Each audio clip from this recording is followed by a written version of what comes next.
Before time was measured, before stars had names, the universe pulsed in silence. No light, no sound, only a breath held in the void. It waited. That breath became rhythm. Rhythm became vibration. Vibration sparked creation. Gods did not arrive, they emerged. Among them, Vishnu. He was balance itself. Not one to demand worship, but one who returned only when the cycle broke. When dharma began to fall, temples rose high, but prayers grew empty. Rituals became noise. Dharma dimmed, not gone, but ignored. Stars watched, winds remembered, but humans forgot. They shouted over rivers, past trees without thanks. Worship became habit. Habit became silence. And still, Vishnu did not rage. He returned as a glimmer. Not thunder, not flame, but a whisper in the water. Manu woke before the sun. The air felt heavy. No birds sang, no trees moved.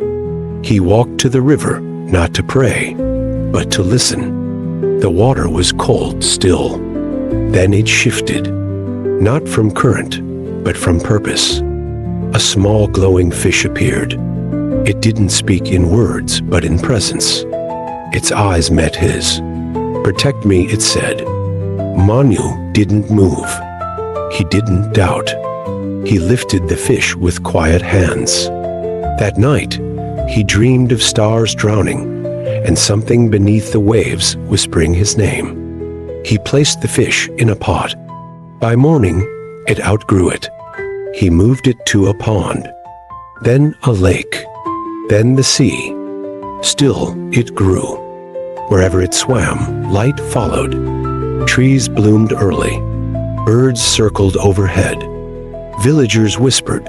Some laughed, some bowed. Manu said nothing. But he dreamed floods swallowing mountains, cities breaking into stars. The fish appeared again, bigger, brighter, waiting. He stopped asking why. He just followed and watched. One evening, the fish rose from the water, not with force, but with light. The sky held its breath. The wind stopped. Then a voice came, not loud, but deep. "I am Vishnu," it said. "This world will drown not in anger, but in cleansing. You, Manu, will build an ark.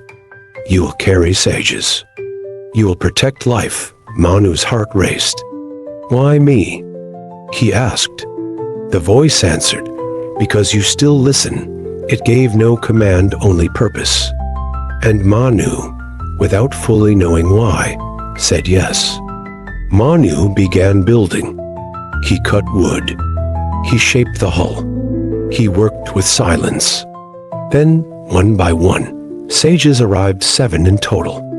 None were called, yet all came. They brought chants, seeds, scrolls, and silence. The ark took form, wide, steady, made to last. Animals appeared in pairs. Birds, deer, even tigers, calm, unafraid. They entered the ark without fear. Manu no longer felt like a king. He was part of something older, something sacred. He watched the sky. It was changing. The moon rose early. The stars flickered in new patterns. The wind carried scents from far-off lands. Children spoke of strange dreams. Elders stayed awake. Birds flew south too soon. Trees leaned toward the mountains. No one knew what was coming, but they felt it. The sages worked faster. Manu added new beams, not for strength, but for time. A silence returned, not peaceful, but waiting. The sky turned purple. The river stopped moving. In that stillness, the fish returned. The ark was complete. Sages found their places. Animals settled in pairs. Manu stood alone, eyes on the horizon. He didn't sleep. The sky felt heavy. A shadow moved beneath the surface, not danger, but destiny. The fish swam beside the ark. Its glow was soft but vast. A light rope shimmered, tying fin to hull. The wind stood still. The water rose silently. No storm yet, but the world was already preparing. Manu whispered, "I'm ready." The fish said nothing. It only led. A single drop fell, then another. The sky cracked open not with thunder, but with release. The flood began not sudden, but certain. Villages vanished. Trees vanished. Everything that could not float sank. But the ark remained, carried by the fish. Manu watched the world blur. And yet, within, there was calm. The sages chanted. The animals were quiet. Manu breathed. He didn't lead. He followed. And the fish moved forward. The sky turned black. The sea raged. Mountains crumbled. Cities disappeared. But the ark stayed steady. The fish led it through waves that seemed alive. Lightning struck the surface, but the rope of light never broke. Manu sat still, eyes closed. Inside the storm, there was rhythm. Not fear, but music. Vishnu was not just guiding the ark. He was shaping a memory, one the next world would need. A reminder, a myth, a truth. As the storm eased, the fish spoke again.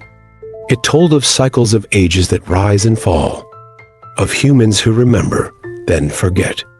It spoke of justice and kindness and choice. The sages listened. Manu listened. The ark sailed not just through water, but through time. Vishnu's voice filled the sky. Not a lecture, a legacy. He planted seeds in their minds not of wheat or rice, but of wisdom. The flood had taken the old, but the fish carried the future. Eventually, the waters calmed. The ark touched land, high on a mountain, beneath a sky cleared of storm. Manu stepped onto soil. Behind him, the sages followed. The animals too. The fish disappeared beneath the waves. But its presence lingered in silence, in memory, in myth. Manu looked up. The stars had changed. A new pattern. A new chance. He did not speak. He only placed his hand on the earth and whispered, "Let it begin."